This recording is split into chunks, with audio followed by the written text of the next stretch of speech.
All right, so it's a pleasure to introduce my friend, Changyu Dong from Newcastle University. He's a senior lecturer in Newcastle. I've known Changyu for a while, and he, before the time that I knew him, he has got his PhD from Imperial College, and he has worked on sort of large distributed systems. And he has now continued to work on the issues such as security and privacy and trust in distributed systems.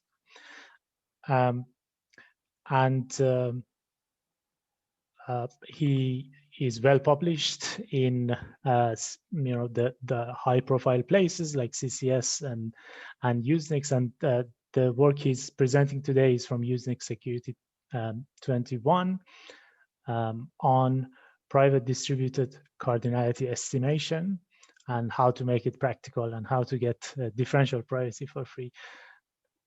Changyu, please. Okay, yeah, thank you. So let me share the screen. Yeah.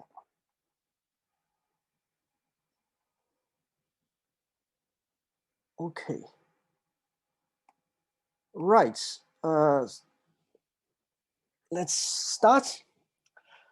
So it's really a pleasure to give this presentation today. And this work is a joint work with colleagues at Newcastle University, Guangzhou University, Nankai University, and the King's College London. And this work will appear in Usenix this year. Later, I will show the link. If you are interested, you can find a paper to read. So let me start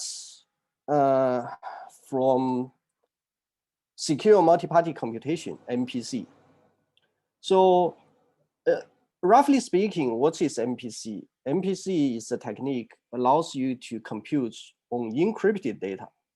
It's actually not a new technique. It started like 40 years ago. But because it has many useful applications, it's become more and more popular recently. And now in cryptography, it's probably one of the most popular areas in research.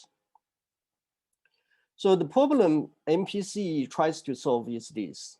There are multiple parties. Each party has a private input. What they want to do is they want to evaluate a function using all the data items, but none of them want to disclose their own data to the others. This seems to be a task impossible, but with MPC, it's actually possible. So with MPC, what the parties can do is they run a cryptographic protocol.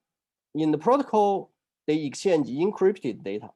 And then this function gets evaluated on their joint inputs. At the end of the protocol, each party gets output. And beyond that, nothing else. So they get the outputs without seeing the other party's input. Immediately, you can think of many applications of this technology. For example, two companies, they each have their own data, and then they want to do some machine learning using their data together. Or a client has some data, and then they want to use cloud to do some computation on the data. Or something like federated learning, right? So each user has a mobile device. They train a local model and then use something to aggregate all the models into a global model without violating privacy. So that said, to use MPC in the real world, there are still many challenges. One of the biggest challenges probably is big data.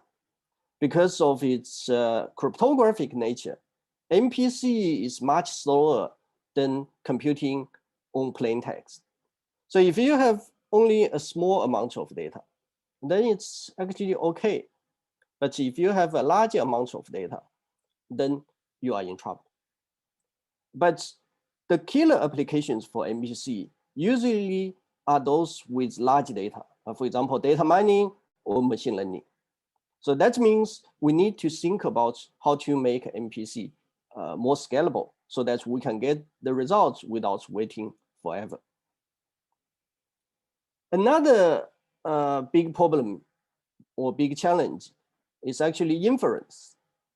Although in MPC, each party cannot see directly the other party's inputs, right? From the output and its own inputs, it can actually infer something. For example, if Alice and Bob, they use this protocol, MPC protocol, to add their inputs together, then given the sum and his own inputs, Bob can figure out Alice's inputs. Although cryptography has been used, right? Privacy can sometimes still be violated. That means inference is something we also need to consider rather than just information leaked in the process of computation. So what we have done, in one sentence, we use the sketches in MPC. Of course, we are not artists, so we don't mean sketch like this, right? Sketches in data science, they are small data structures and that summarize massive data.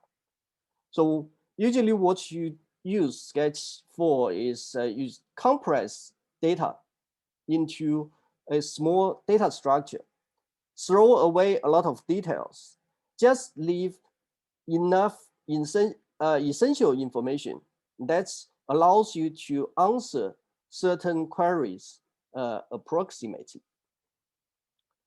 So the benefits of sketches is they are quite small. Even though you may have a lot of data, right? You can get sketch of log or even constant size.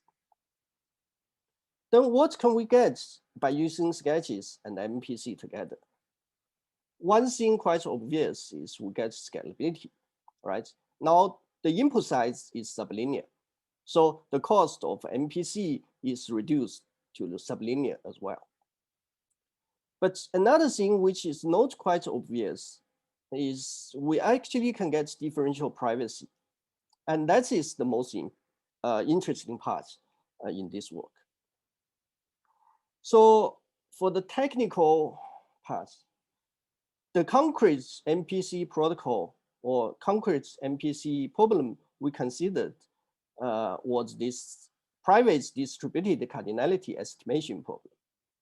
So what is this problem? This problem is this. There are n parties. Each party has a set.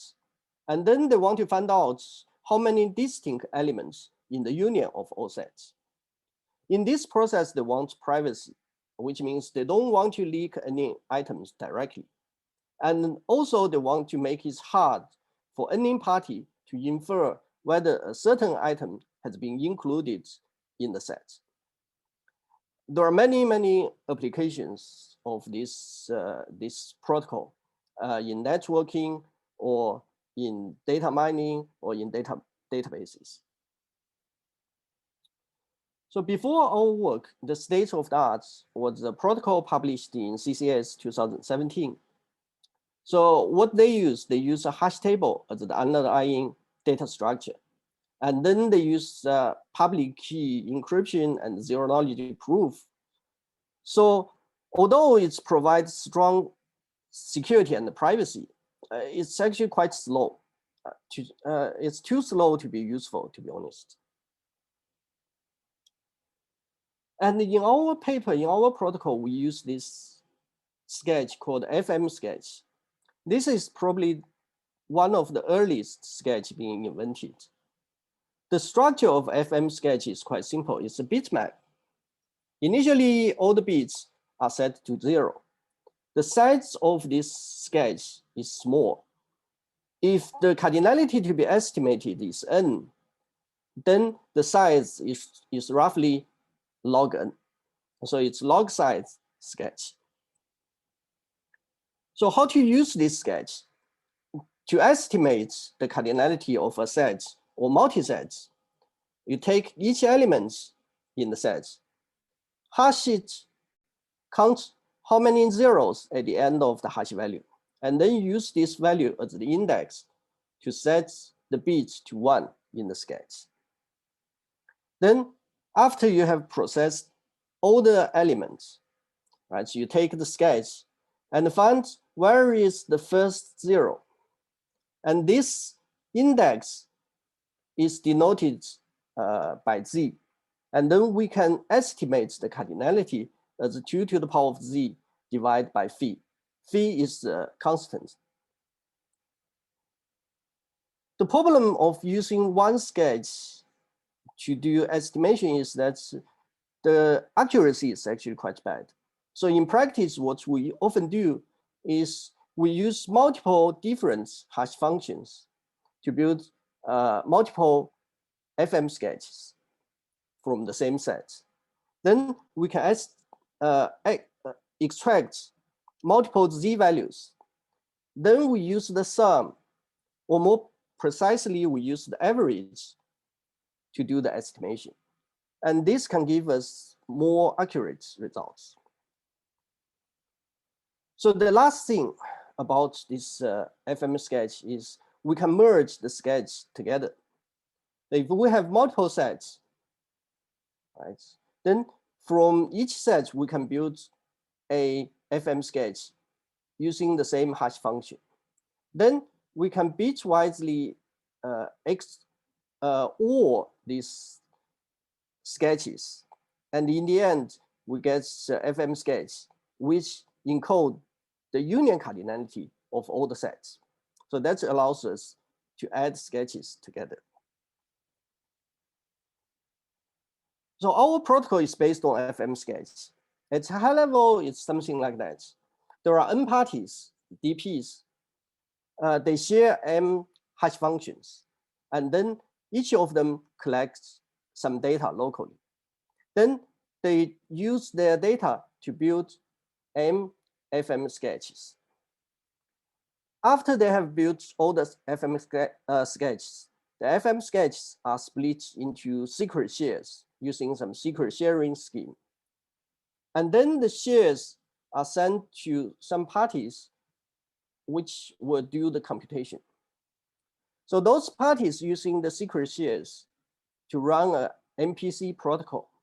In the protocol, they merge the FM sketches in each column so that they get m different m sketches, each encode the cardinality of the union of all the data collecting party. And then from each sketch, a z value can be extracted. In the end, the sum is output from the protocol. So that is the only plain text being leaked from the protocol. The protocol can be implemented using this SPIDS MPC framework. So SPIDS is the MPC framework based on secret sharing. It provides secure computation primitives, for example, addition and multiplication. Then we can build our own protocol using those primitives.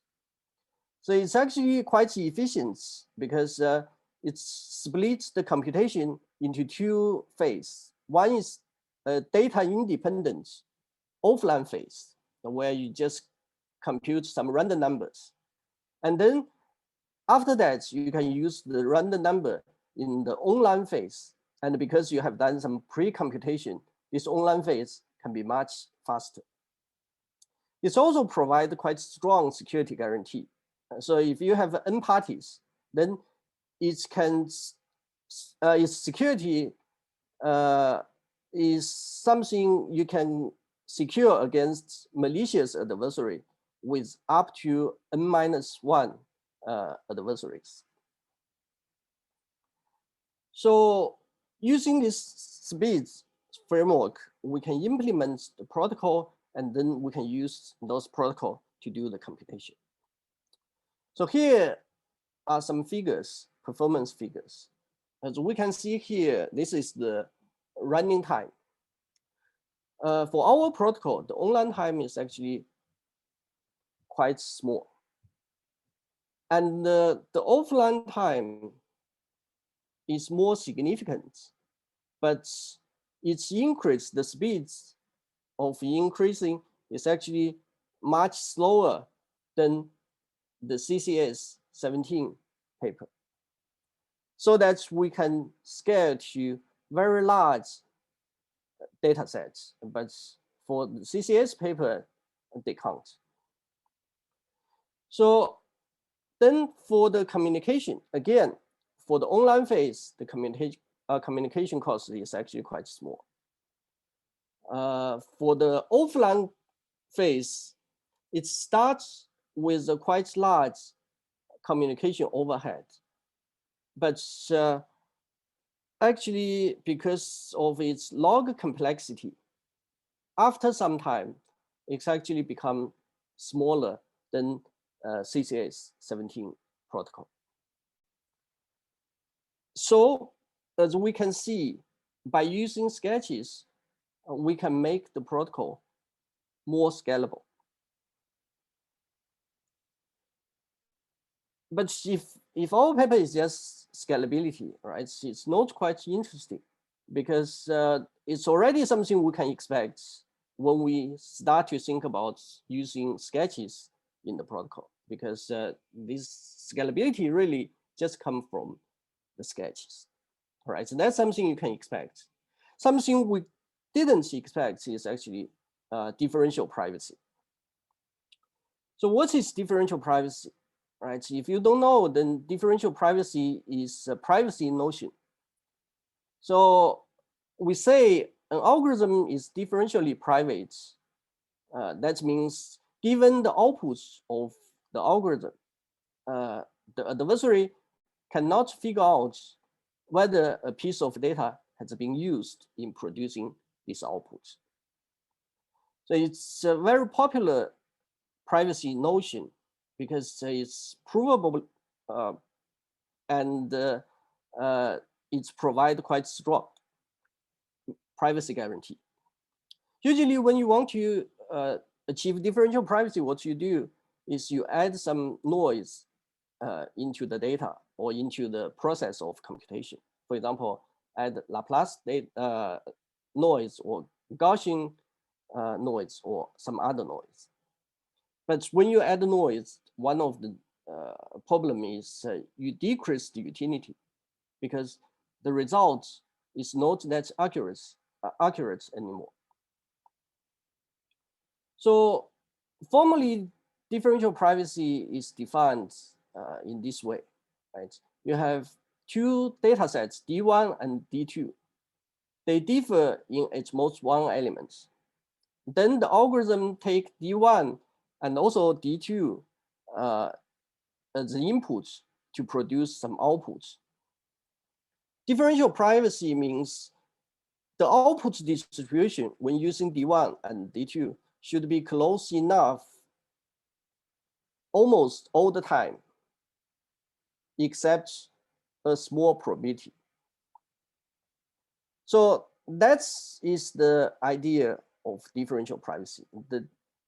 The distribution, output distribution should be quite similar most of the time.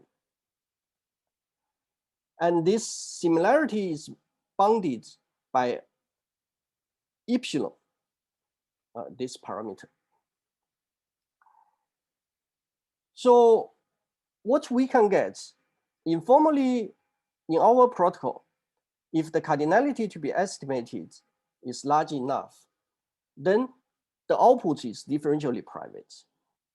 So this differential privacy is actually for free, which means in this process, we don't need to add noise into the computation or to the data. And we don't need to manipulate the output after it's output by the protocol. The intuition, right, is actually quite simple because when we use sketches to do computation, we can't get exact outputs because a lot of information has been thrown away. The output of sketch is always approximate.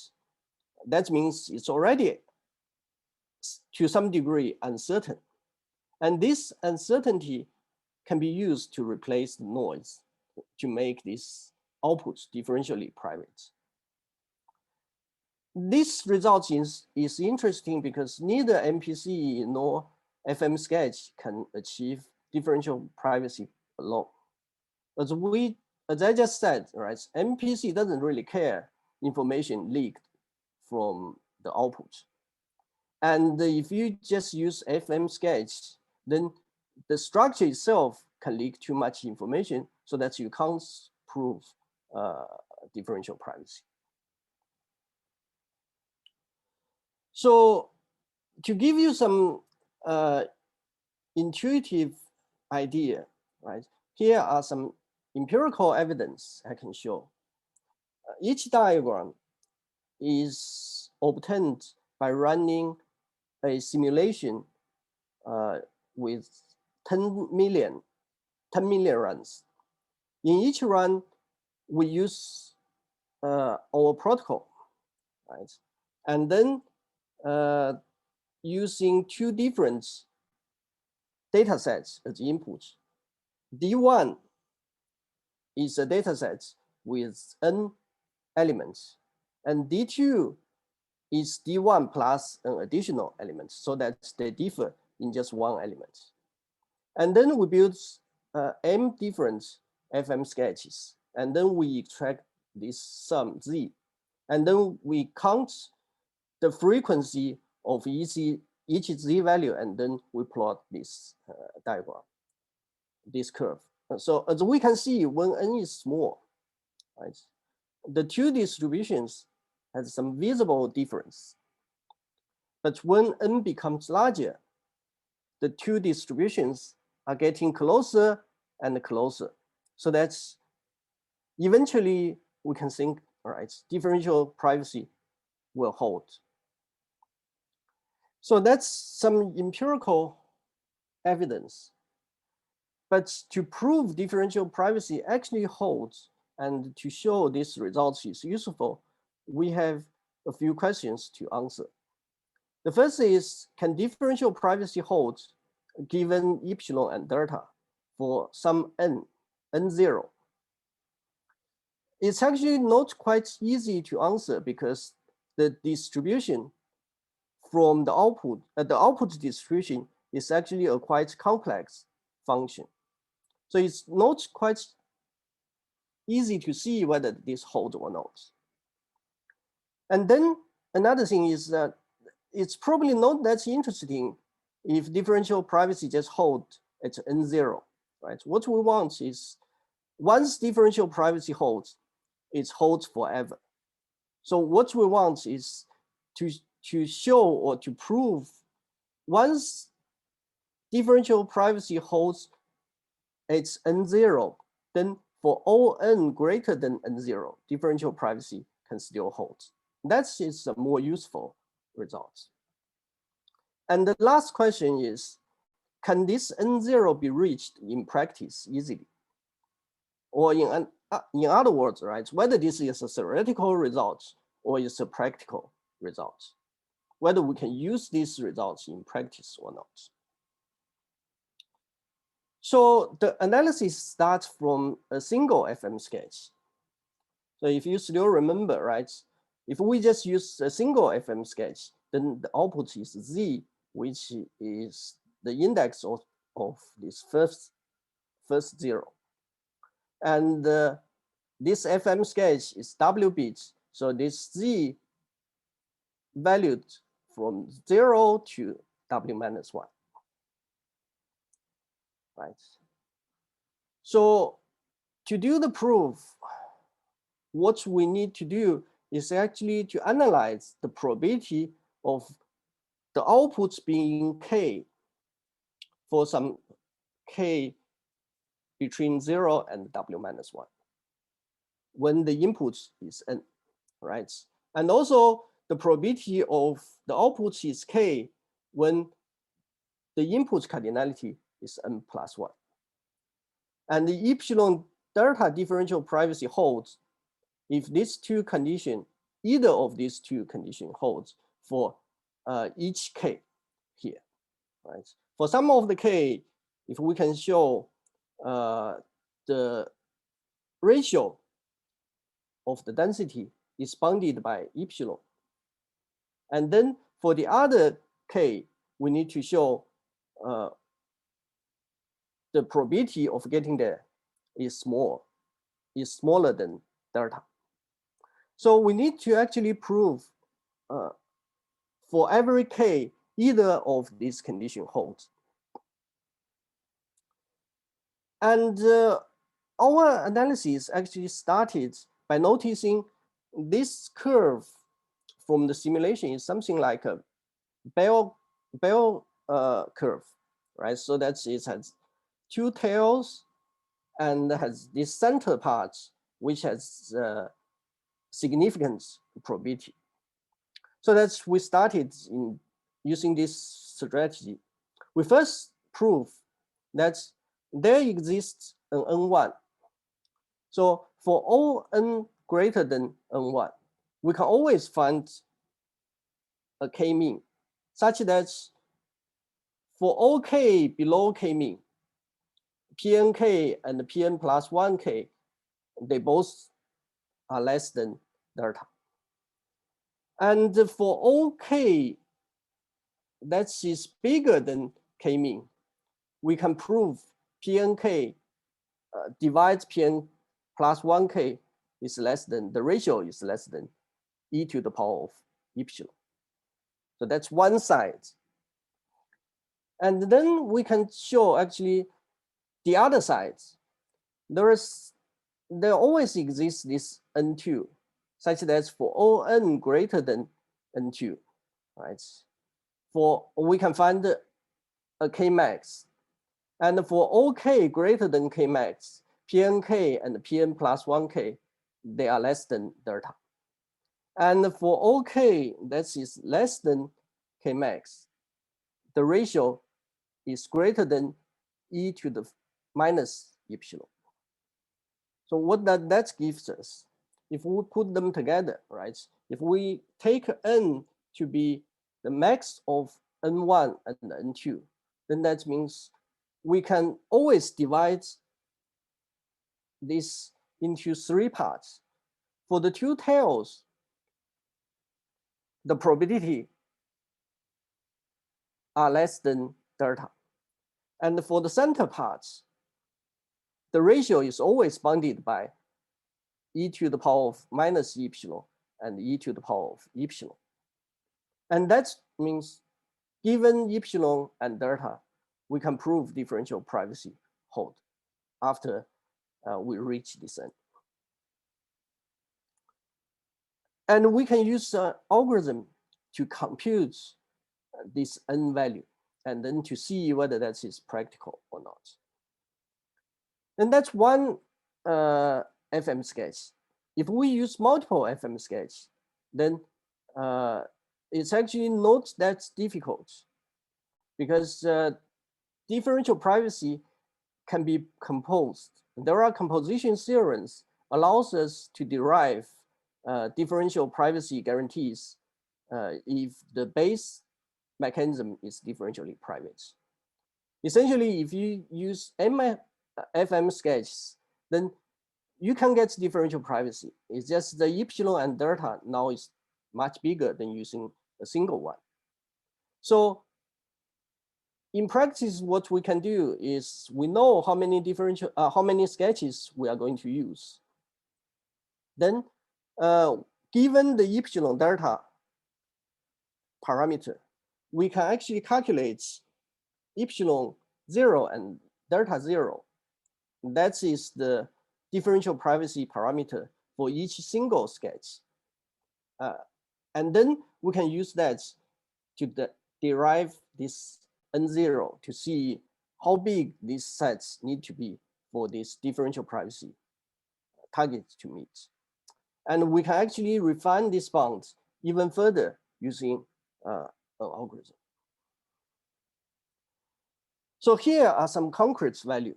I guess all the things, all the proofs you probably don't want to see, but the concrete values are something you might be interested. So here are the concrete values we computed. So here we fix delta to be 2 to the power of minus 40, which is a very small probability. And then we compute n for different epsilon, so from 1 to 0.1. And then we test it in cases where you use different numbers of FM sketches. So the large this m value is, the more accurate the results estimation will be. So here there is some privacy and the utility trade-off. So as we can see, right, all the numbers here are quite small. And that means as long as the sets you want to measure or to estimate exceeds like a few thousand, then you can get a decent differential privacy guarantee. And that's is something really nice because it's quite easy to achieve. So let me conclude. So in this work, what we have done is we used FM sketches and MPC together for this private distributed cardinality estimation problem, right? By using sketches, we can greatly improve the scalability of MPC. And also we found by using sketches as inputs, we can actually get differential privacy for free. And that is something probably not just FM sketch, not just this PDCE problem. If you use other sketches for other problems, you might be able to achieve differential privacy as well. But that's something probably we will do or we can do together in the future. So if you are interested, here is the link for the paper. And you also here is the QR code of the link. Right. So that's all for the presentation, and I'm ready to take the questions. Thank you, Changyu. I guess on behalf of all the attendees, I thank you and I clap for you. Please ask any questions that you might have, or if you don't want to appear on camera, just put it on the chat box. You can, I guess, use the raise hand option. Oh, there is already a question. Luca, go ahead. Hi, thank you so much, Changyu, for the talk, and especially for stepping up on such short notice with the talk. I had a question about scalability. You say that it's greatly improved, but if you look at the tab on the offline mode, you're much slower than the CCS version, at least for the smaller data sets, correct? Let me see. Yeah, on the here. Yeah, so for the smaller, the second one, sorry, the communication cost. Yeah, for communication cost, yes, because speeds use fully homomorphic encryption or OT to do the computation for the offline phase, and they are quite, say, communication heavy. But the thing is, right, when you do this offline computation, you don't need to wait for the data, right? You can do it anytime. And this is independent of what you want to compute. So because what you need to do is just to compute some random data.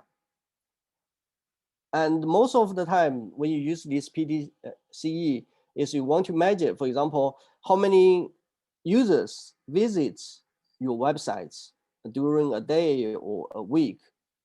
And then you collect the data for quite long period of time. And during this period of time, you can actually do the offline computation. That makes sense. Thank you. Okay, there's another question from George. I don't know if, George, you want to ask that question yourself, or shall I just read it? I can ask it. Yeah, go ahead. So yeah, so thanks for the talk, Changyu. It was very, I knew about the paper, but it was good to hear it from you. So my question is about how MPC helps with differential privacy, because as far as I know, you don't add noise in multi-part computation. So how come usually differential privacy has some noise injection to achieve it? So here actually the randomness in this process coming from the hash key. So let me go here. So for those data collection parties, they actually need to share some hash keys to build these FM sketches. Okay. And then using this hash key basically means those FM sketches are random to some degree if you don't know the hash key. But this is not enough to keep these FM sketches secure or to prove differential privacy. The main problem is, right, here what we get is only the sum. And this is much less information than giving this FM sketch directly to you. So if you can see here, right, let me see. If you get the FM sketch, you know what is Z. And you also know, right, after Z, which bits are 1, which bits are 0. That's some additional information. And those information actually you can't really, that's actually leak a lot of other things. So for MPC, what we can guarantee is you only get this Z without the extra information, so that we can actually prove differential privacy. So why FM sketches leak, I can understand, but with MPC, you compute an exact result, right? That's the part I didn't know. So if you didn't have FM sketches and you just had multi-part computation, you would compute exactly the correct result, so no differential privacy there. Yes, so if we just use MPC, then we get exact results. But the problem is that this exact result can't achieve differential privacy. We use this FM sketches so that the output is approximate, which means that they are not exact. And there are some uncertainties in the results so that we can achieve differential privacy. Okay. All right, thanks. Okay. So another question from Vasily. Do you want to ask it yourself or? Yes, of course, yes. Let me ask you, thank you. So basically my question is, so when you explain the process of creating the FM sketches and merging them, so don't you lose any data for that? Because I understand that there might be some overlaps in certain bit positions. So, and if you lose data, is it something that is desirable, acceptable in some cases? So could you elaborate more on? So this merge operation is lossless. So it's something like that, right? So if you have each set, you build an FM sketch, and then you merge using this bitwise OR to get this sketch. It's the same as you first do a union of all sets and then build this sketch together. And there is no data loss or information loss in this process. Okay, right. Okay, yeah, it's okay, thank you. Okay, so in that case, may I ask a follow-up question? Because at some point later, you mentioned about that there is some approximation going on. So I initially thought it could be due to this cause. So is there any other cause? So what is the cause for the approximation that you mentioned later? The approximation is actually coming from this structure, right? Because here what you get is only the value of Z. That is the first 0 in this process. This is much vague than knowing exactly what are the distinct elements in the set. So because a lot of elements, they can hash into the same place. So in this case, you can't really distinguish them. You can only estimate almost half of the elements hash to here, almost 1/4 of the elements hash to here, and 1/8 of elements probably hash to here, and so on and so forth. Okay, I see. Yes. So, yeah.